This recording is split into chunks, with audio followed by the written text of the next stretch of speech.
बोलिए कृष्ण कन्हैया लाल की जय। गिरिराज धरण की जय। बाल कृष्ण भगवान की जय। श्याम सुंदर यमुने महारानी की जय। श्री वल्लभाधीश श्री गणेशाय नमः। गोपीजन वल्लभाय नमः। सतयार्ता सिंदूरवदनो देवो यत्यपादपङ्कजस्मरणं महा भासरमणिरिव तमसा रासेनाशयन्ति विघ्ननामां पस्मे स्वादं च भाति श्रवणं वायुस्तायुकरो नक्षत्रग्रहमेव तापशयनं योगाय योगावहं महा। मकर संक्रांतिना महात्म्यની શરૂઆત કરતા પહેલા સત્સંગ મંડળના દેવ એવા ભગવાન દ્વારકાધીશને આપણે યાદ કર્યા, ભગવાન કૃષ્ણ પરમાત્માને યાદ કર્યા, કારણ કે જ્યાં જ્યાં સત્સંગ થતો હોય ત્યાં ત્યાં પ્રભુએ કીધું જ કળિયુગની અંદર હું પોતે આવીને પધારીશ, અને નિશાન સાથે કહું, કોઈ આપણને કે એટલે હા નહીં પાડી દેવાની, પણ ભાગવતના દસમ સ્કંદમાં ગોપીઓએ ભગવાનને કીધું તવ કથા મૃતમ તૃપ્ત જીવનમ, ભગવાન તારા કરતા તારો સત્સંગ સારો. હું કામ એને સારો? હવેલી તમે દર્શન કરવા જાવ તો એની ઝાંખી હોય આઠ ત્યારે દર્શન થાય, પછી આપણે આડે ટાઈમે જઈએ તો ઠાકોરજી દર્શન નથી, પણ સત્સંગ ભગવાનનો એમાં ગમે ત્યારે પ્રભુ સત્સંગ સ્વરૂપે આપણી વચ્ચે બેઠા હોય, એટલે સત્સંગને પ્રભુ કરતા પણ વધારે મહત્વ આપવામાં આવ્યું છે. એટલે આપણે આજે બેઠા છીએ ને, ભલે આપણે કી હર્યું સાંભળવા બેઠા છે, ક્યુ વરમાં હું સારું થશે, સુઓના ભાવ વધશે, ક્યુ, પણ એને કહેવાય શું ખબર? સત્સંગ. શું કામ એને સત્સંગ? તો કે પેલા દીવો પેટાવ્યો, પછી ભગવાનનું નામ લઈ અને પછી આપણે શરૂ કર્યું, એટલે સત્સંગ. રસોઈ બનાવીને એ પ્રસાદ કહેવાય. એવું નથી કે રાંધવું એટલે એ કામની વેટ છે, એવું નથી. ભગવાનને યાદ કરતા કરતા રસોઈ બનાવીએ તો રસોઈ પણ પ્રસાદ છે. સબરી ફળિયું વાળતી, બધું કરતી, રોજ વિદુર ભાજી બનાવીને રાખતા, ભગવાન આવશે તો એની ભાજી પ્રસાદ બની ગઈ.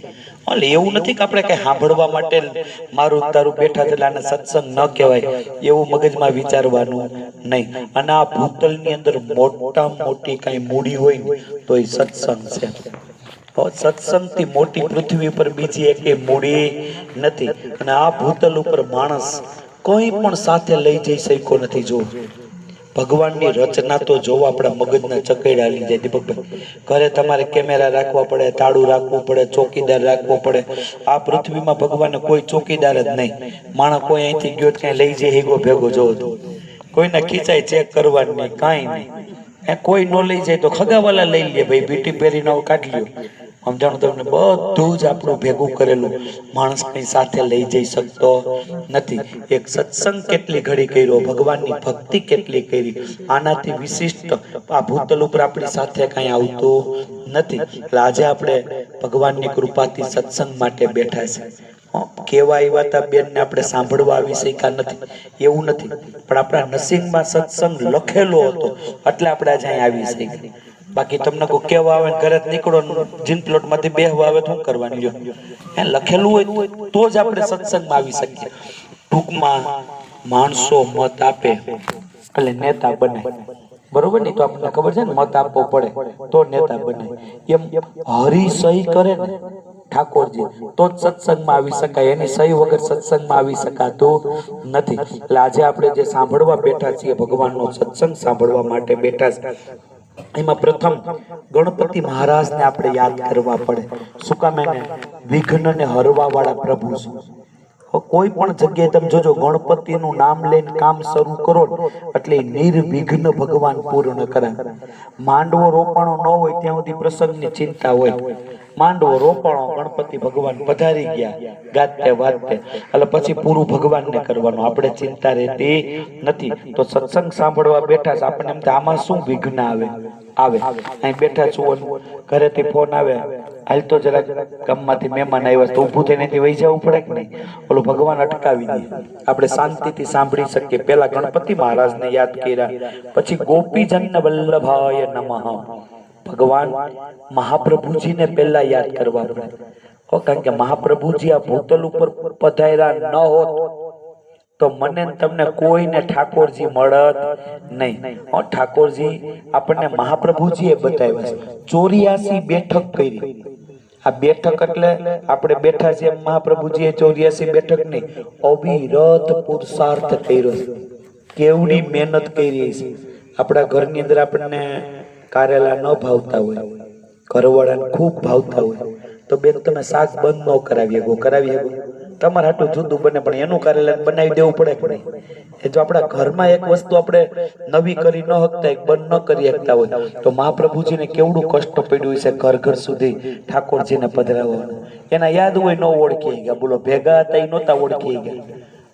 તમને એમ થાય કે આ બધી વાતોની આમાં શું જરૂર છે, સીધું જ ખીહેરિયું ચાલુ કરી દે તો? કારણ કે અટાણે ડેટા તો ડેટા માણસ હાલવા માંડ્યા બધી બાબત.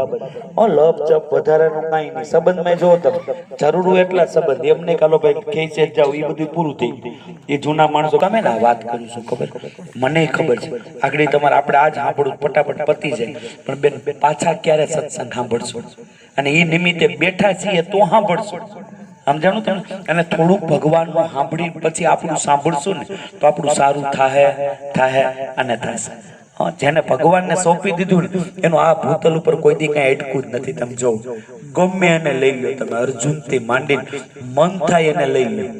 જેને ભગવાનને હોઈપું ને એનું કોઈ દી કઈ અટકું નથી. તો પેલા પ્રભુને હૃદયમાં પધરાવી અને પછી સાંભળશું ને તો ભગવાન આપણું સારું કરશે અને 1 કલાક આપણું સત્સંગ કે ભક્તિ પણ ગણાશે.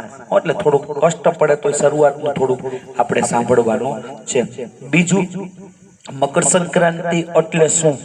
પેલા તો આપણને મૂળ મુદ્દાની ખબર હોવી જોઈએ. ધારો કે તમે ઘી લઈ આવી દીધું, સારામાં સારું કરવાડે, બરોબર છે, દાળ લઈ આવી દીધી, પણ અડદિયા બનાવવા કોની ખબર ન પડતી હોય તો શું કરવાનું? ઓલા હારા ઘીથી અડદિયા બની જાય, એના માટે બધી ખબર હોવી જોઈએ ને આપણને. અને સમજણથી કરેલું કોઈ પણ કામ એ 1000 ગણું ફળ આપે. સમજણ વગર કામ કરો ને તો એ ફળ તો આપે જ, પણ કેટલું આપે? 1 જ ગણું આપે. અને અટાણ આપણે શું જોયું? ઓછા ઇન્વેસ્ટમેન્ટમાં વધુ નફો ક્યાં મળે? કપડા ધોવાનું મશીન એવું લે, ઓછી મહેનતે વધુ કપડા કેમ નીકળી જાય? લઈ કે નહીં આપણે? શું કામ? આપણને દ્રષ્ટિ એવી થઈ ગઈ વધુ મળવું જોઈએ. તો આપણને મકર સંક્રાંતિ શું છે એ જ ખબર નહીં હોય. ખાલી તમને કોઈ છોકરાને બિસ્કિટ વેચી દેવાથી, ખીચડો ખાંડવાથી કે મકર સંક્રાંતિ આપણી પૂરી નથી થઈ જાય.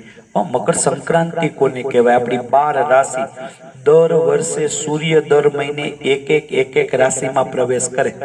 મેષમાં પ્રવેશ કરે ને એને મેષ સંક્રાંતિ કહેવાય. વૃષભમાં પ્રવેશ કરે એને વૃષભ સંક્રાંતિ કહેવાય. મિથુનમાં દર મહિને જાતો જ હોય, પણ આપણે એની જરૂર હોતી નથી. આપણે ઘણી વાર કહીએ ખબર, આપણા તહેવાર બગડીને જ બેઠા હોય. બેનોનો ખાસ પ્રશ્ન હોય, કાં છઠ બગડી હોય, કાં આઈટમ બગડી હોય, શું કામ એને બગડે છે ખબર બેન તમને? આ મહિનામાં તિથિની વધઘટ થાય છે, પણ આપણે જરૂર જ નથી. એટલે આપણને શું લાગે? બધું રેડી જઈલું જતું હોય. આપણને એમ લાગે કેલેન્ડરમાં આજ બીજ જ છે, પણ તમને સાંભળીને આશ્ચર્ય થશે. સવારના 6 થી બીજે દી સવાર સુધી ક્યારે બીજ ન હોય. કાં બપોર અટાણે બેઠી હોય, કાં રોંઢે બેહતી હોય, આમ બેહતી હોય. એક હરખું સવારથી દી ઉગે એટલે તિથિ ન હોય, પણ આપણે જરૂર જ ન હોય. આપણે કઈ કોઈ દી જોતા હોય નહીં. તહેવારમાં જરૂર પડી એટલે આપણે બ્રાહ્મણને પૂછીએ એટલે સીધું કે ભાઈ એટલા વાગે શરૂ થાય. આપણું બધું આકાશ મંડળ ઉપર હોય. તમને બેન સાંભળીને આશ્ચર્ય થાય. આપણા ઋષિ મુનિઓ આપણને જે દઈને ગયા ને એ જગતમાં કોઈ પાસે નથી. નાતાલ 25મી ડિસેમ્બર, એમાં કઈ જોવું જ ન પડે. 25મી ડિસેમ્બર એટલે નાતાલ. પણ તમે વિચાર કરો, આજ બીજ છે ને, આજ બીજ. તમે આકાશમાં દ્રષ્ટિ કરજો, બીજનો ચાંદો આજ દેખાય. કેલેન્ડરમાં બીજ હોય અને તે દી બીજનો ચાંદો આવે. આ કઈ જેવી તેવી ઘટના કહેવાય? આને કેદી લખી નાખ્યું હોય ખબર? 2 વર્ષના અગાઉ પંચાંગ બાઈને પડ્યા હોય. 2 વર્ષ પહેલા એને એમ કીધું હોય કે આજ બુધવાર છે ને, કયો વાર? બુધવારે 1લી તારીખે બીજ આવશે. 2 વર્ષ પહેલા, અને તેથી ચાંદો બીજનો દેખાય. હવે વિચાર કરો, કોઈ જગતમાં કોઈ દેશની તાકાત નથી કેમ કહી શકે? બીજી વસ્તુ વિચારો, પૂનમ કેલેન્ડરમાં આવે, ચાંદો ઉપર ચડે અને દરિયામાં ભરતી આવે. કાંઈ નાની સૂની ઘટના કહેવાય બેન. તને તે દી જ પાછી કેલેન્ડરમાં પૂનમ લખેલી જ હોય, બોલ. અને અહીંયા પૂનમ હોય તે દી જ ચાંદો મોટો હોય. આજથી 2 વર્ષ પછી કઈ ગ્રહણ થવાનું એ આપણા ઋષિ મુનિએ તમને લખી દીધું હોય. એ દિવસે સૂર્ય અને ચંદ્રની વચ્ચે પૃથ્વી આવે, અંધારું થઈ જાય એકદમ. આ કઈ નાની સૂની ઘટના કહેવાય બેન. અને બીજાને તો હોય તારીખ ઉપર વ્રત આવતા હોય, એને ક્યાં લેવા દેવા હોય ને 25 ડિસેમ્બર હોય, એ તો આવવાની જ છે. આપણને જે ભગવાને આપ્યું છે ને શ્રેષ્ઠ આપ્યું, ભવ્ય આપ્યું, જગતમાં કોઈ પાસે ન હોય એવું મને તમને આપ્યું છે. જગતના બધાય ભગવાનના મંદિર આપણા દેશમાં નહીં હોય બેન. વિશ્વમાં એક દેશ એવો નથી કે આપણા ભગવાનનું મંદિર ન હોય, બોલ દીપકભાઈ. છેલ્લે અબુધાબી એક બાકી રહેતો હતો, ત્યાં સ્વામિનારાયણ ભગવાનનું મંદિર હમણાં બની ગયું. એક જ દેશ, મુસ્લિમ કન્ટ્રી. એટલે મારું કહેવાનું તાત્પર્ય આપણને આપ્યું છે ને એની આપણને ગૌરવ હોવું જોઈએ. જો ગૌરવ ન હોય તો જીવવાની મજા આવે નહીં બેન. ઘરવાળા ભેગી જીવવાની મજા કઈ આવે ખબર? ઘરવાળાનું ગૌરવ આપણને હૃદયમાં હોય ને કે ભાઈ મારો ઘરવાળો એટલે મારો ઘરવાળો, તો જ એના ભેગી જીવવાની મજા આવે. જેથી તમને એમ લાગવા માંડે કે મારો ઘરવાળો એટલે કાંઈ નહીં, તેથી તમને રહેવા ખાતર રહેતા શું ભેગ. કારણ કે ગૌરવ વગર કોઈ વસ્તુની કિંમત થાય નહીં. તો આપણા ઋષિ મુનિઓ આપણને શ્રેષ્ઠ આપ્યું છે. સૂર્ય મકર રાશિમાં જ્યારે પ્રવેશ કરે એને કહેવાય મકર સંક્રાંતિ. શું થયું તો કે જે દિવસે ખેર બેહે ને તે દી સૂર્ય મકર રાશિમાં પ્રવેશ કરે, એટલે એનું એક નામ છે મકર સંક્રાંતિ. અટાણે જોજો કમુરતા હાલતા છે. ઘરવાળા એમ કે ગાડી લેવી તો આપણે કે ભાઈ હમણાં 15 દી ખમી જાવ ને હમણાં કમુરતા ઉતરી જાય. લગ્ન હોય તો આપણે કે ભાઈ કમુરતા પછી લગ્ન છે, અટાણ નથી. જોકે હવે તો થવા માંડ્યા બધા દે, પણ કમુરતાની અંદર આપણે શું કામ શુભ કામ નથી કરતા. આમાંથી આપણે કોઈને પૂછવું નથી, પણ આપણને ખબર નહીં હોય. બોલ શું કામ નથી ખબર? આપણે કોઈ દી મૂળની અંદર જવાની ટ્રાય જ ન કરી. સમજી ગયા તમે? કેમ અડદિયા બની જોવું જ નથી, સીધા 2 કિલો લઈ આવો, 500 થી 1000 રૂપિયા. એટલે માથાકૂટ ઓળું ઘરે બનાવી બધી ખબર પડે. તાવી તો થવો પડે, કેટલી ચાળણી લેવી પડે, લોટ કેવો દડાવવો પડે. પણ આપણને કઈ એના મૂળમાં જવું જ નથી. મકર સંક્રાંતિ શું છે, શું કામ એને કમુરતા લે? અટાણે કમુરતા એટલા માટે આવે છે કે સૂર્ય ધન રાશિમાં હોય. ધન છે ને એ સૂર્યના શત્રુની રાશિ છે. શત્રુની રાશિમાં જ્યારે સૂર્ય જાય ત્યારે સૂર્ય શુભ ફળ આપી શકતો નથી. અને સૂર્યનું બળ જોયા વગર કોઈ પણ શુભ કામ થઈ શકતું નથી. એટલે આપણા ઋષિ મુનિએ કીધું ભાઈ 1 મહિનો તમારે કમુરતા પાડવા પડશે. આમાં કોઈ પણ શુભ કામ તમે 2 જ કામ ન થઈ શકે. શું તો કે વિવાહ અને વાસ્તુ. પછી ગાડી લેવી હોય તો એને કમુરતાને કાંઈ લે, પણ આપણે ગ્રંથિ જેવી થઈ ગઈ, કાંઈ પણ દસ્તાવેજી માણસ ન કરે. બોલો એમ કે હમણાં નહીં શું કામ એને આપણને એમ જ છે કમુરતા એટલે કોઈ મોટી ડાયણ કે રાક્ષસ કે કંઈક ન હોય, ઓલી ભૂતડી કે એના જેવું હોય. કમુરતા નામ પડે એટલે આપણે કઈ 2 હાથ પાછા ખેંચી લઈએ. પણ કમુરતા એટલા બધા ખરાબ હોતા નથી. સૂર્ય મકર રાશિમાં ક્યારે? આપણા શાસ્ત્રે મકર સંક્રાંતિનું આપણા ઋષિ મુનિએ કીધું, જો બેસતા બેસે નિહારી, વચ્ચે બેહે તો મધ્યમ, અને ઉતરતા બે કઈ ઉકાળે નહીં. આ બેહતા બે એટલે મહિનાની શરૂઆતમાં આવે તો બહુ સારી, વચ્ચે આવે તો મધ્યમ, અને છેલ્લે આવે તો ખરાબ. આના પણ પાછા બધા નિયમ હોય. સૂર્ય ક્યારે મકર રાશિમાં બેસે તો આ વખતે મકર સંક્રાંતિ ક્યારે શરૂ થાય છે તો કે આ વખતે મકર સંક્રાંતિ છે. પહેલા તો મકર સંક્રાંતિ શ્રુતવામ પ્રતિ વત્સરામ જીજમુખાત શ્રેયમ કરો સર્વદા તિથિ વારમ નક્ષત્ર યોગમ ચ પંચમમ. મકર સંક્રાંતિ કેમ બને? જો કેમ બને એટલે એ કઈ વસ્તુ નથી, પણ કોઈ પણ અલૌકિક વસ્તુ હોય ને એને સમજવા માટે લૌકિકમાં આવવું પડે. તારો ઉપર ચાંદો હોય ને પૂનમ ને દિવસે મોટો હોય, એ અલૌકિક છે. છોકરો એમ કે મમ્મી મને ચાંદો લઈ આવી દે, મને ચાંદો લઈ આવી દે, ઠેકડા મારે, માથા ભટકાવે, આવે ચાંદો એનાથી. એને પપ્પા ભેગા જાય તો આવે, આપણે ન લઈ આવી શકીએ. એટલે મમ્મી શું કરે ખબર? એક ત્રાસ ભરે મોટો જડ, અને પ્રતિબિંબ ચાંદાનું એમાં દેખાડા મૂકે. એટલે છોકરાને એમ કે જો બેટા આ ચાંદા મામા આવી ગયા. આ શું થયું ખબર? આ લૌકિક ચાંદો થયો, ઓલો અલૌકિક થયો. એમાં અમુક વસ્તુ હોય ને બેન એને આપણે સમજી ન શકીએ, અલૌકિક હોય. એટલે આપણે એનું દ્રષ્ટાંત કોનું લેવું પડે તો કે લૌકિકનું દ્રષ્ટાંત લેવું પડે. તો કે 5 વસ્તુ ભેગી થઈ અને મકર સંક્રાંતિ બને. તો કઈ કઈ વસ્તુની જરૂર પડે તો કે પેલા તિથિ કઈ હતી, વાર કયો હતો, નક્ષત્ર કયો હતું, યોગ કયો ચાલતો હતો અને ત્યારે કરણ કયો હતો, પંચમમ આ 5 વસ્તુ ઉપરથી નક્કી થાય કે મકર સંક્રાંતિ કઈ બાજુથી આવશે, કઈ બાજુ જાશે, શું જમશે, શું પહેરશે, શું ઓઢશે, આ બધું જ કિયરબેન ને મન થાય ને એટલે હોનું નો રડી હડી ક્યાં પાયામાં બેઠી એની પરથી નક્કી થાય કયું વાહન મળશે.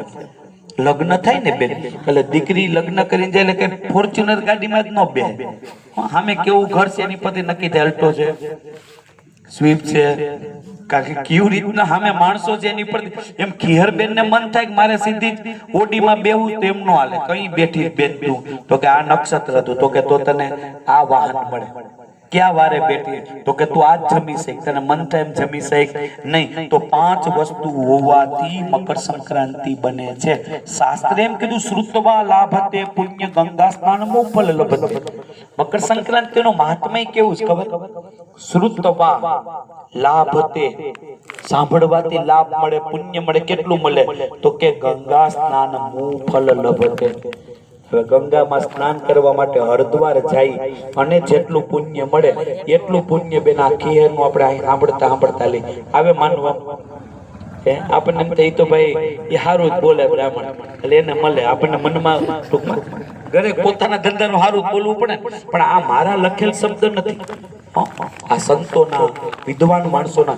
એને કીધું હોય ને બેન તો એ ત્રિકાલા બાંધીતું હોય, એમાં કોઈ દી બાંધછોડ હોતી નથી. શ્રુતવા લાભતે મળે ગંગા સ્નાન જેટલું પુણ્ય. કઈ ખબર? ઠાકોરજીના ચરણમાં બેઠા છે એ ભાવથી આવી એટલે ગંગા સ્નાન જેટલું પુણ્ય મળે. દઢઈને ચરણ કેરો ભરોસો પ્રભુ તારા સાનિધ્યમાં બેઠા છીએ ઈ ભાવથી બેહી પછી સાંભળીએ ને તો મકર સંક્રાંતિમાં ગંગા સ્નાન જેટલું પુણ્ય મળે. પણ બેઠી વખતે મૂળમાં જ રાહ જોતા હોય હું વધશે હું ઘટશે, સમજાણું તમને? તો ગંગા સ્નાન જેટલું પુણ્ય મળતું નથી. ભાવ કયો છે? અને બેન ભગવાન તમે તો આપણે કથાયું સાંભળીને બધું ખૂટી નાખી. ભાવ વગર ભગવાન કંઈ પણ અડતાય નથી. બોલ નકર વિચાર કરો, સોનાની લંકા. આપણે એક હાર હોય તો જીવ એમાં બેને પહેર્યો તમે જોયા જ કરી ક્યાં બને કેવો હાર છે? આખી લંકા હોનાની. રામે પોતે જીતી લીધી એની પોતાની લંકાની બોર્ડરમાં પગ ન મૂક્યો.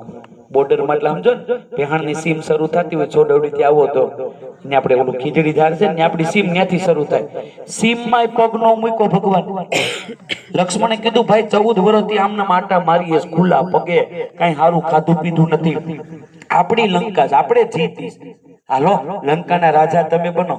રામની આંખમાંથી દળ દળ દળ આંસુ. સ્વર્ણમય લંકા નમે રોચતી લક્ષ્મણ જનની જન્મભૂમિ સ્વર્ગદપી ગરીયસે.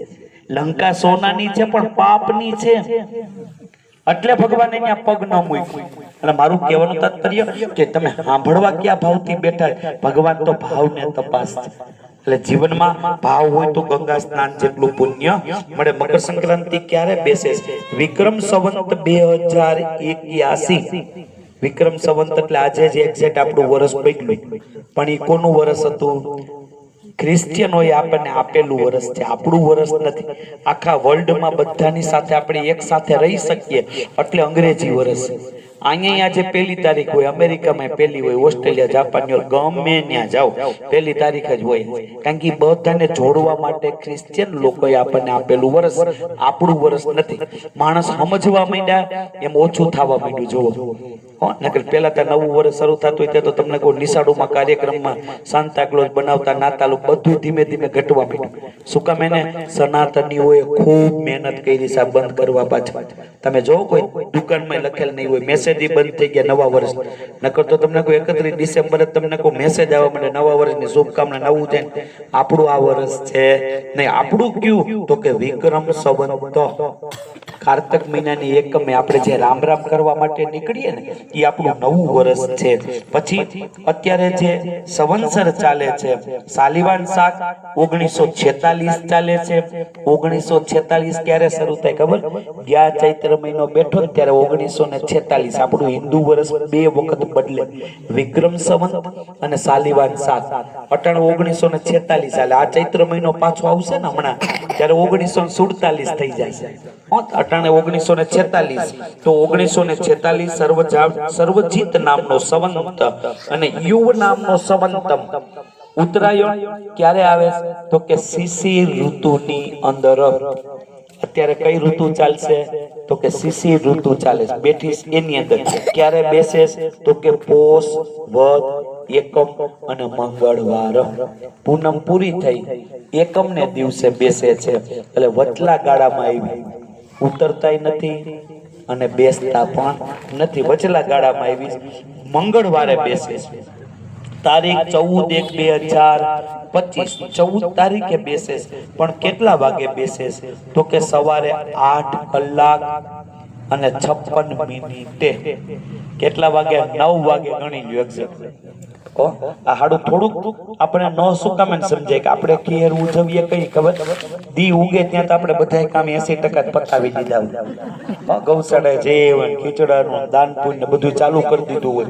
ઉઠી વેલા જાય પણ બેન હું તમને એક જ વસ્તુ કહું માંડવો રોપાણો નથી બરોબર અને તમે ભાઈને બોલાવો હોનાનો હાર લઈને આવે તો મામેરા ભરાય પછી ગીત ગવાય મોબાઈલ હોય એટલે શૂટિંગ ચાલુ તમે કરી લો પણ તમે બાયુને બોલાવવા જાવ મારા ભાઈ આવ્યો આવે બેન કોઈ ગીત ગવાય પણ માંડવો રોપાય પછી હાર ભલે નો હોય 500 નોટ જ હોય હે પણ તોય ગીત ગવાય મામેરા વધાવાય શૂટિંગ થાય બધાની વચ્ચે દેખાય કઈ સમયે હોય તો એમ મકર સંક્રાંતિ હવારમાં છે જ નહીં દી ઉઈગા બે પછી આપણને એમ થાય કે હાલો વેલા ઉઠીને મકર સંક્રાંતિનું સ્નાન કરી લઈ ગાયોને નીણ આપતા આવીએ સવારમાં ખીચડાનું પતાવી લઈ પણ તમે એક વસ્તુ સમજો હજી માંડવો જ નથી રોપાણો આ એના જેવું કામ છે અને બેન સમય પ્રમાણે ભગવાને બુદ્ધિ આપણને આપી જૂના માણસો છે ને એને પાંચ જો નોટી ટેકનોલોજી આ જૂના માણસોની વાત કરું બેન નહોતું પોતાનું કઈ હાલતું પોતાના હાથમાં તમે બેન બહુ ભાગ્યશાળી છો કે એવા યુગમાં તમે જન્મ લઈને આવ્યા છો કે તમારું બધું હાલે બાકી આ પૂછો બા મોટી ઉંમર બોલવાનું એની ઘરમાં કોણ ખીહર ને હું બેન ને હું બનાવું કાંઈ લેવા દેવ હજી તમે નહીં સાંભળ્યું કદાચ સાંભળ્યું હશે પણ વડીલો પાસે બેસો શું તકલીફ હતી ખબર મહેમાન આવે ને બેન તો રવો મહેમાન હાટું જ બનતો કોઈ બેઠા હોય મોટી ઉંમરના પૂછજો બાયું અડવાનું નહીં શાક બન્યું હોય ને પુરુષોને જ ખાવાનું દીપકભાઈ બાયું શાક ને અડવાનું નહીં એને છાશ ને રોટલો કથાણું ખાઈ લેવાનું આવી પરિસ્થિતિ હતી 3 વાગ્યામાં ઉઠી જવાનું 4 વાગે ત્યાં કમ્પ્લીટ બધું તૈયાર કરીને 4:30 ગાડામાં બેસી જવાનું પેલા સવારનું કામ કરવાનું અને ન્યા જાવ ત્યાં એમ કે હાલ મૂકશા એટલે પાછો ચા મૂકવાનું વાસણ ઉટકીને પાછી ઓઈરે ચાલુ નીંદવાનું બપોર થાય તો હાલો ખાવાનું તો આ બિચારી બેન બધું ખાવાનું કાઢે પછી વાસણ ઉટકી ત્યાં જ બી હુઈ ગયા હોય હવે આ જેમ બેન વાસણ મૂકીને ઢાકો ઢોંગો કરી માંડતી બેન કે ઉઠી જાય 1:45 વાગે ચા મૂકો ચા મૂકીને પાછા વાસણ મૂકીને પાછું આદમીને હારે કામે ચડવાનું બેન ઘરે આવો ને એટલે પાછું રાતનું રાંધવાનું આમાંથી ઘણા આ કર્યું હોય છે રાતે પાછું રાંધવાનું અને રાતે રાંધીને બેન હજી આમ ઢાકી ઢૂંબી રહ્યો ને ત્યાં રાતે ચા પીવાની ટેવ હતી આદમી પાછો ચા મૂકવાનો હવે તમે વિચાર કરો ઈ યુગમાંથી તમે એટલે બિચારાને ખબર નહોતી કઈ ક્લિયર બેસ ને હું છે બ્રાહ્મણને પૂછવાનું મોબાઈલમાં જોવાનું કઈ હતું નહીં અને અટાણે તો બેન તમે કદાચ હું ન કહું કે ખોટું કહું ને તો એ મોબાઈલ ખોટું બોલ્યા વગરનો રહેતો અમને બધું તમને કહી ખાલી તમે ગૂગલ ને પૂછો ને મકર સંક્રાંતિનું મહાત્મય એટલે ગૂગલ તમને આખું મહાત્મય આપી દે બોલી એટલે હવે ટૂંકમાં ખોટું ટેકનોલોજી તો હવે કદાચ બા વેલા ઉઠી નાતા હોય ને તો એને કહેવાય બા મકર સંક્રાંતિ 9 વાગે બેસવાની આજ આપણે 9 વાગ્યા પછી મકર સંક્રાંતિનું બધું કામ કરવાનું છે કરીએ છીએ બધું ફળ ન મળે કારણ કે હજી ખીહર બેઠી નથી એટલે 8 કલાક અને 56 મિનિટે મકર સંક્રાંતિ સૂર્યનો મકર રાશિમાં પ્રવેશ થશે રહેશે ક્યાં સુધી સૂર્યાસ્ત દી આત્મે ત્યાં સુધી અંદાજિત 6:32 મિનિટનો સૂર્યોદય ત્યારનો છે એટલે 6:30 વાગ્યા સુધીમાં જેટલું કામ તમે ક્લિયર ને લગતું કરો એ 1000 ગણું ફળ આપે પછી ગામમાં બેન હોય તમને એમ થાય રાતે ખીચડો દઈ આવશો બેહી આવશો તો એ તમે હો આપ્યા તમને ચા પાઈ દીધો બાકી પૂન કઈ મળે નહીં કારણ કે આમ પૂરું થઈ ગયું મારું કહેવાનું તાત્પર્ય કે 9 થી સાંજના 6:30 સુધીમાં જેટલું થઈ શકે એટલું સત્કર્મ કરવું, કારણ કે ત્યારે સૂર્યનારાયણનો પુણ્યકાળ ચાલુ રહેલો છે. આ સમય તિથિ એકમ છે, નક્ષત્ર પુનર્વસુ નામનું નક્ષત્ર, યોગ વિષકુંભ છે અને બાલવનો કર્ણ છે. આપણે 5 વસ્તુ કીધી હતી, તિથિ, વાર, નક્ષત્ર, યોગ. તો હવે શું ફળ મળશે?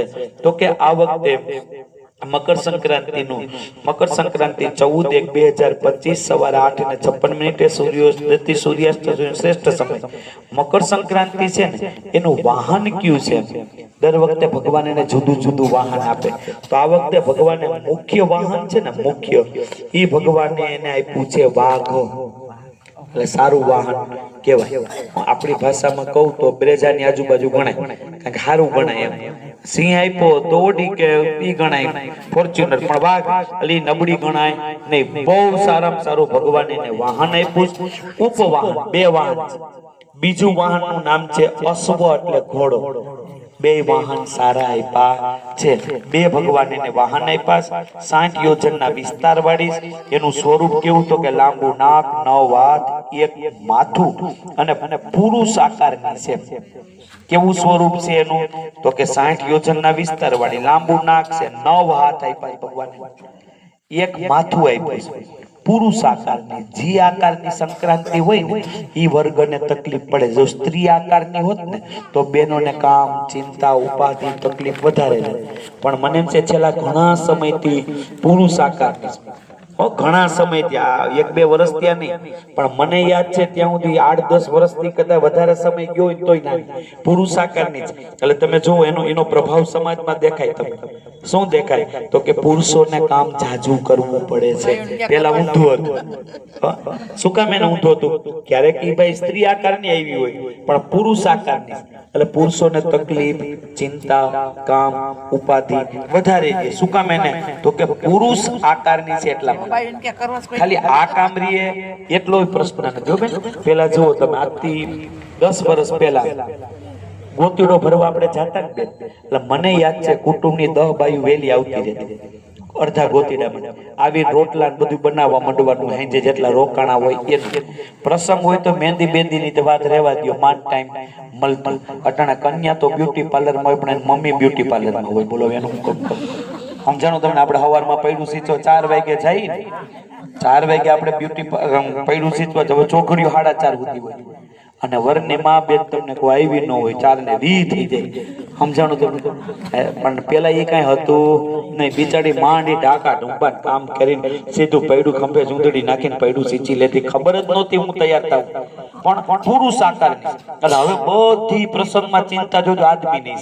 તમારે ખાલી 5 વાર બોલાવે ને તમે જમવા જાવ ડીશ હાથમાં લઈને, બાકી કાંઈ ચિંતા નહીં. શું કામ એને? તો કે છેલ્લા ઘણા સમયથી પુરુષ આકારની છે. પછી દાંત ઘસતી આવે છે. એટલે પુરુષોને કામ વધુ રહે એટલે થોડા ખીજાય વધારે. કારણ કે દાંત ઘસતી આવે એટલે આ પ્રશ્ન ક્યારે બને ખબર? બહારથી પુરુષ જ્યારે ઘરમાં આવશે ત્યારે ઘડી ગરમ થાય દાંત ઘસ. પણ 99% તો તમને જોયા પછી ખીજ બીજ કઈ રહે નહીં, પણ પ્રયત્ન કરશે થોડું કહેવાનું. કારણ કે બાઈને શેઠ ખીજાણા હોય એટલે એ ખીજ ક્યાં ઉતરે? પાઘડીનો વડ છેડે આવે. એટલે દાંત ઘસતી આવશે, કઠોર વચન બોલતી આવશે. એટલે આ વખતે સમાજની અંદર થોડા કઠોર વચન આપણને સાંભળવા મળશે, શેરીમાં, ઘરમાં, પાડોશમાં. અને આમે જોજો છેલ્લા માણસ મીઠું ખાવા વધારે માંડ્યો, પણ જીભ માણસની કડવી બહુ થવા માંડી. પેલા મીઠું મળતું જ નહીં ખાવાનું, તોય જીભ કેવી હતી? મીઠી હતી. અટાણે મીઠું અટાણે અમુકે તો 2-3 ઓર્ડર બનાવી લીધા છે, પણ તોય જીભ બોલે ત્યારે તમને એમ થાય આપણને હમણાં નોખું થઈ જાય એવું બોલવા માંડ્યા. મીઠું બોલવાનું ચલણ એટલા માટે થઈ ગયું કે છેલ્લા ઘણા સમયથી સંક્રાંતિ કઠોર વચન બોલતી આવે છે. એટલે સમાજમાં એનો પ્રભાવ દેખાય. એટલે માણસો થોડુંક આખું બોલવા માંડે, કઠોર બોલે, ક્રોધ કરીને બોલે. કઈ રીતે આવે છે? તો કે વૃક્ષો ઉપરથી ફળ પાન તોડતી આવે છે. એટલે પાનખર આવે એ પેલા ઝાડ ઉપરથી પાન પડી જાય, પછી ફળ પાકે એ પેલા નીચે પડી જાય, પછી વૃક્ષ ઉપર જે ફળ થતા હોય ને એમાં રોગચાળો વધારે લાગવું પડે, ઉત્પાદન ઓછું થાય. કારણ કે ખીયરબેન અગાઉ જ તોડી લે છે, પાયકા પેલા તોડી લઈને એના જેવું આ કામ છે. પછી ગાય અને ભેંસને દોતી આવે છે. શાંતિથી આવતી નથી. એટલે એક તો ગાય અને ભેંસ એના દૂધના ભાવ વધે. દૂધની બનાવટની કોઈ પણ વસ્તુ એ મોંઘી થાય તો એ પૈસાથી માણસ પૂગી શકે, પણ મળે જ ઓછી. તમારે સારું દૂધ ગોતવા નીકળો, પૈસા ગમે એટલા દ્યો તોય ન મળે, કારણ કે ઈ મકર સંક્રાંતિ છે એ ગાય અને ભેંસને દોતી આવે છે. પીળું વસ્ત્ર ધારણ કર્યું છે, જેવા કલરનું વસ્ત્ર પહેરે એવા કલરનું વસ્ત્ર મોંઘું થાય. તો આ વખતે પીળા કલરનું વસ્ત્ર મોંઘું થશે. પછી કપાળમાં કેસરનું તિલક કર્યું છે, તો કેસર મોંઘું થાય. પણ આપણે જનરલ ઉપયોગમાં કેસર ક્યાંય આવતું નથી. આપણે કુમકુમ હોય, ચંદન હોય, અને કાં ઓલો ચાંદલો હોય આપણે પતાકદાર, ઓલું આપણે કેસરનો ઉપયોગ કરતા નથી. કેસરનું તિલક કર્યું છે. આયુધની અંદર હાથમાં ગદા ધારણ કરી છે, લડવા માટે થઈને હાથની અંદર ગદા ધારણ કરી છે. સર્પ